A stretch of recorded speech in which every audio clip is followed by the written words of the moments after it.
because of this arrival.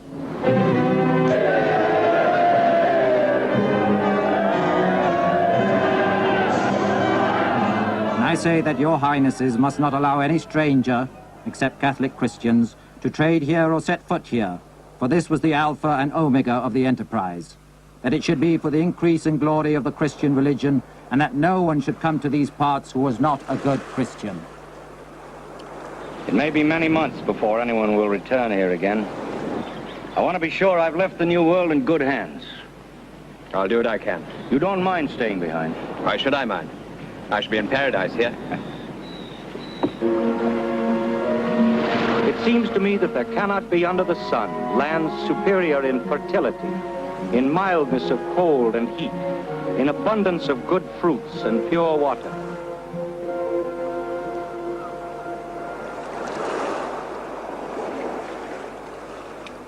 I think in these travel brochures, Columbus keeps writing letters to Queen Isabella. He wants to convince her that this is paradise and that the noble savage lives here and that gold is to be had.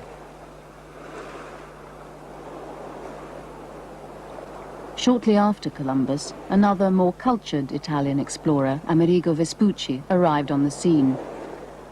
His glowing accounts were embellished and illustrated back in Europe. The Indians have no laws or faith and live according to nature. They do not recognize the immortality of the soul. They have among them no private property because everything is common. They have no boundaries of kingdoms and provinces, and no king.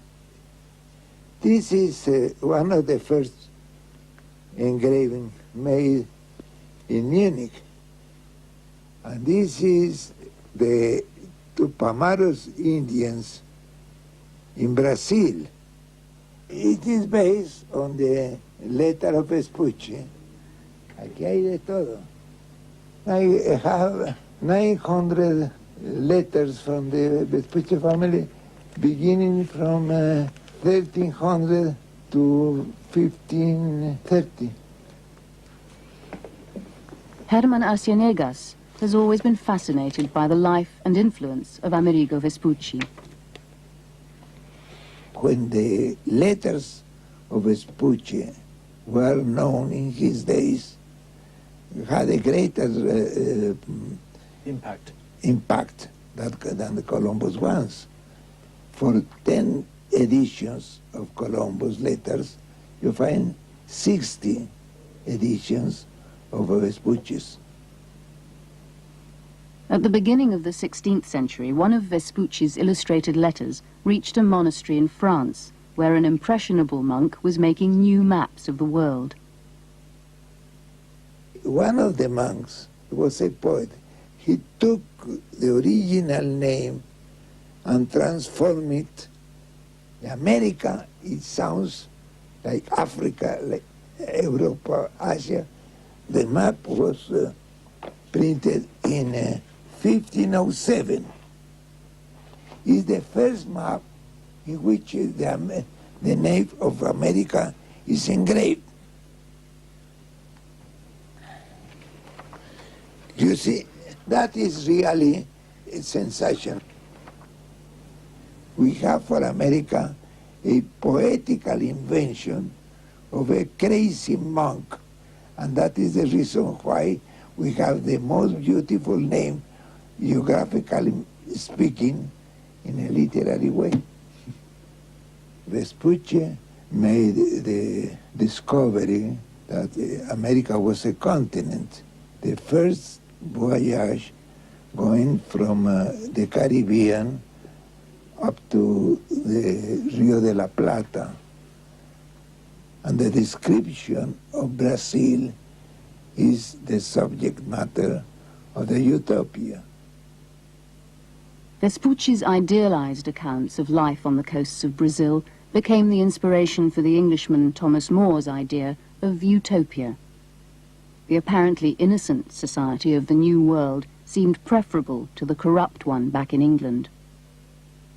The response imagined by Thomas More is double-edged, of course, because Thomas More is answering the problem of the lost agrarian innocence of England through enclosure, He would like to restore that, and then it is also a projection into the new world. Can we Europeans, build a better society abroad than we have been able to build in Europe itself?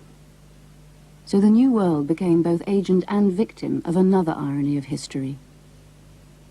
This idea that the Indians are good and the society has made the Europeans bad no more exists. But it is the basis of the revolutionary thought. And it is very curious that when this idea, that was the first vision of the American Indian in European thought, it was expressed first of all by an Englishman, by Thomas More, Utopia. This idea that was the basis of all the revolutionary thought came back to Latin America, not as a Latin American vision of the man, but as a European political thought, a kind of political plan. And that America was not the place where utopia was, but the place where utopia could be.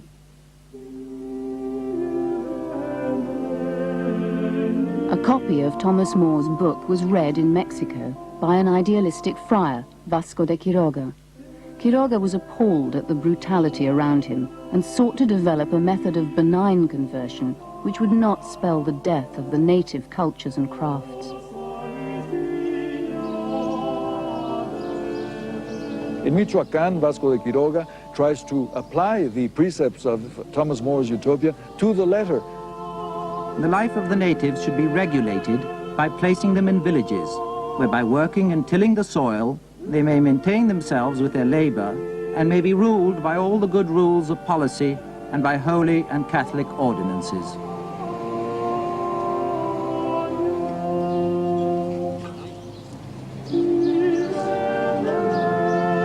Besides farming, which, as I say, is everybody's job, each person is taught a special trade of his own. Though the weaker sex are given the lighter jobs, like spinning and weaving, while the men do the heavier ones.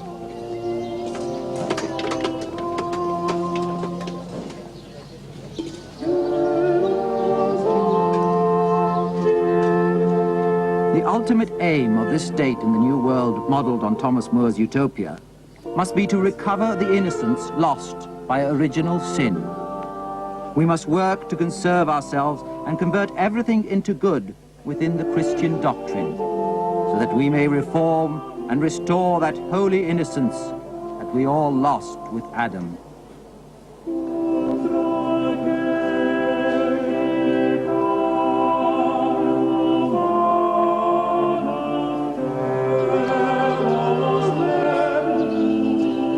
The communities created by Vasco de Quiroga, where no one is master of anyone or anything, and neither hunger nor money is known, will not multiply throughout Mexico as he wished. The Council of the Indies will never take the foolish bishop's project seriously, nor even glance at the books that he so obstinately recommends.